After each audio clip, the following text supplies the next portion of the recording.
வணக்கம் மக்களே. சித்தர் சிவவாக்கியர் பாடல்கள். பாடல் 25. நீல வீடு கட்டுறீர், நெடுங்கதவு சாத்துறீர், வாழவேணும் என்றல்லோ மகிழ்ந்திருந்த மாந்தரே, காலன் ஓலை வந்தபோது கையகன்று நிற்பிரே, ஆலமுண்ட கண்டர் பாதம் அம்மை பாதம் உண்மையே. பெரிய அளவில் வீடும் நெடிய வாசல் கதவும் வைத்து வாழ்வதற்காக எண்ணி எண்ணி வீடு கட்டுகிறீர்களே. யமனின் ஓலை வந்து பிடிக்கும்போது அதே வீட்டை விட்டு விட்டு நிற்பீர்கள். எனவே வீடு முதலிய சொத்துக்கள் நிலையானவை அல்ல. ஆழகால நஞ்சை உண்ட சிவனும் சக்தியும் ஆகியோருடைய பாதங்களே நிலையானவையாகும். பாடல் 26. வீடெடுத்து வேள்வி செய்து மெய்யினோடு பொய்யுமாய் மாடு மக்கள் பெண்டிர் சுற்றம் என்றிருக்கும் மாந்தர்கள், நாடு பெற்ற நடுவர் கையில் ஓலை வந்து அழைத்திடில், ஓடு பெற்ற அவ்விலை பெறாதுகான் இவ்வுடலாமே. அதாவது வீடு கட்டுவதாகிய பொய்யும் வேள்வி செய்வதாகிய மெய்யும் கொண்டு மாடு மக்கள் பெண்டிர் உறவினர் என வாழும் மாந்தர்களே, நாடி வரும் யமதூதர்கள் ஓலை கொண்டு வந்து அழைக்கும்போது மண் ஓட்டின் விலை கூட பெறாமல் இந்த உடல் அழிந்தே போகும். அதாவது வீடு அழியும் பொருளாகையால் பொய் என்றும், வேள்வி அழியாத கடவுளை தேடும் செய்கையாதலால் மெய் என்றும் கூறினார் சிவவாக்கியர். பாடல் 27.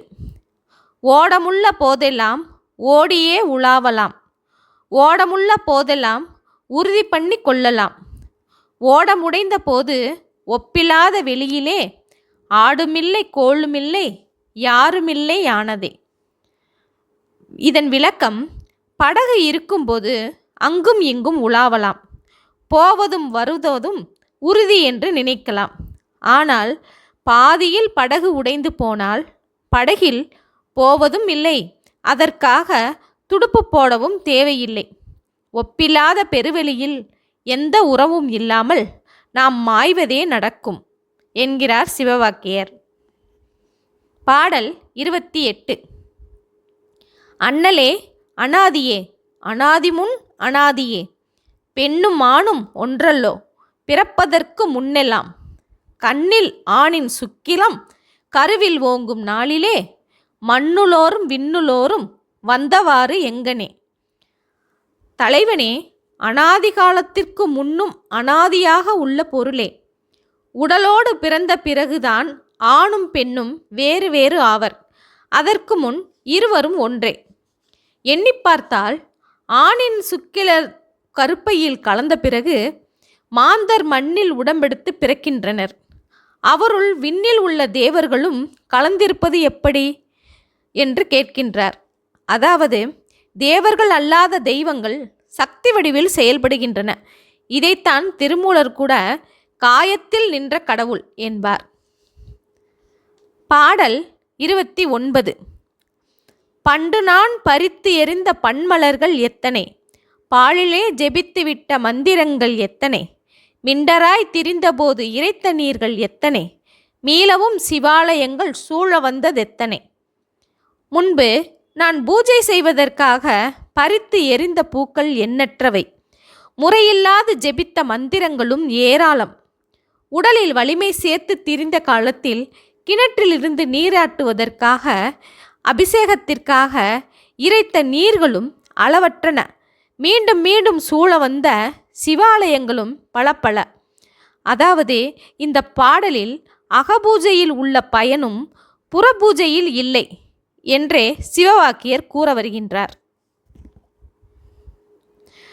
பாடல் 30. அண்டர்கோன் இருப்பிடம் அறிந்து உணர்ந்த ஞானிகள், பண்டறிந்த பான்மை தன்னை யார் அறிய வல்லரே, விண்டவேத பொருளை என்றே வேறு கூற வகையிலா, கண்ட கோயில் தெய்வமென்று கையெடுப்பதில்லையே. பிரபஞ்ச முழுமைக்கும் தலைவனாகிய கடவுளின் இருப்பிடத்தை அறிந்து உணர்ந்த ஞானிகளே, தாங்கள் முற்காலத்தில் இப்படி அறிந்த முறையை வேதங்கள் கூறிய பரம்பொருளை தவிர வேறு ஒன்றையும் சொல்ல இயலாது. ஆகவே கோயிலில் காணப்படும் தெய்வத்தை பார்த்து நான் கையெடுத்து கும்பிடுவதில்லை. அதாவது பிரம்மமே எல்லாவற்றுக்கும் மூலமென்று வேதங்கள் கூறுகின்றன. அதைத்தான் சிவவாக்கியர் கூறுகின்றார். பாடல் 31. நெருப்பை மூட்டி நெய்யை விட்டு நித்தம் நித்தம் நீரிலே விருப்பமோடு நீர் குளிக்கும் வேத வாக்கியம் கேளுமின். நெருப்பும் நீரும் உம்முளே நினைத்து கூற வள்ளிரேல் சுருக்கமற்ற ஜோதியை தொடர்ந்து கூடல் ஆகுமே. நெருப்பை வளர்த்து நெய்யை விட்டு நாள்தோறும் யாகம் செய்வதும் நாள்தோறும் நீரில் நின்று விருப்பத்தோடு நீரில் முழுகும்போது சொல்லும் வேத மந்திரமும் ஆகிய புற சடங்குகளும் உன் மனதிலேயே யாகம் எழுப்பியும் நீரில் மூழ்கியும் அவற்றுக்கான மந்திரங்கள் சொல்லியும் சரியாகச் செய்தால் சுருக்கமில்லாத பரஞ்சோதியை தொடர்ந்து அதனுடன் சேரலாம். ஓகே மக்களே, இதன் தொடர்ச்சியை அடுத்த காணொளியில் காண்போம். நன்றி, வணக்கம்.